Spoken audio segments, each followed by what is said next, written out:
ஜெபிக்கும்போது நமக்கு ஒரு பரிசுத்தமான ஜீவியம் கிடைக்கும்படியாக கர்த்தர் உதவி செய்வார். மூன்றாவதாக, வார்த்தையில் மாத்திரமல்ல, நடக்கையில் மாத்திரமல்ல, அன்பிலும் நாம் விசுவாசிகளுக்கு மாதிரியாக இருக்கணும். அன்புக்கு முழு சாட்சி ஆண்டவராகிய இயேசு கிறிஸ்து.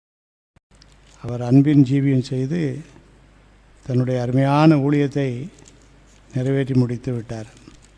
அந்த ஊழியத்தை நம்முடைய கரங்களிலே ஆண்டவர் கொடுக்கிறார். நாம் அன்பின் ஜீவியத்தோடு வாழ அழைக்கப்பட்டிருக்கிறோம். யோவான் எழுதின சுவிசேஷம் 13வது அதிகாரம்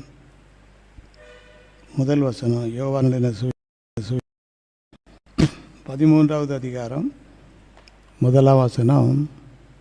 பஸ்கா பண்டிகைக்கு முன்னே இயேசு உலகத்தை விட்டு பிதாவினிடத்திற்கு போகும்படியான தம்முடைய வேலை வந்ததென்று அறிந்து தாம் இவ்விடத்தில் இருக்கிற தம்முடையவர்களிடத்தில் அன்பு வைத்தபடியே முடிவு பரியந்தம் அவர்களிடத்தில் அன்பு வைத்தார்.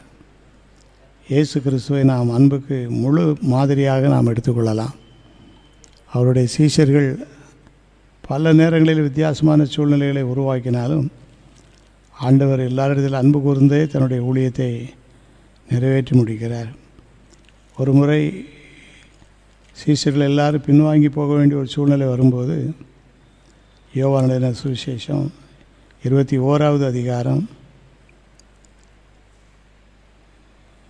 3ஆம் வசனத்தை வாசித்து பார்க்கும்போது, சீமோன் மற்றவர்களை நோக்கி மீன் பிடிக்கப் போகிறேன் என்று கூறும்போது அதற்கு அவர்கள் நாங்களும் உம்மோடு கூட வருகிறோம் என்றார்கள் என்று வேதத்தில் வாசிக்கிறோம்.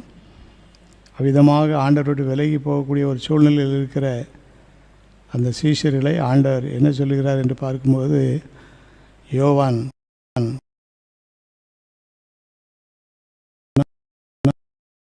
நோக்கி பிள்ளைகளை புசிக்கிறதுக்கு ஏதாகிலும் உங்களிடத்தில் உண்டா என்றார்.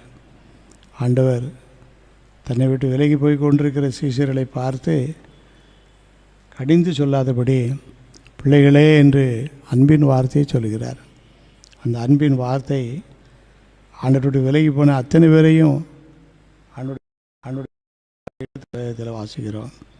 ஆகவே நம்முடைய வாயின் நாம் விசுவாசிகளுக்கு மாதிரியாக இருக்க அழைக்கப்பட்டிருக்கிறோம்.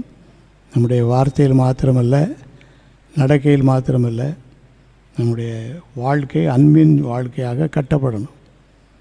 கடைசி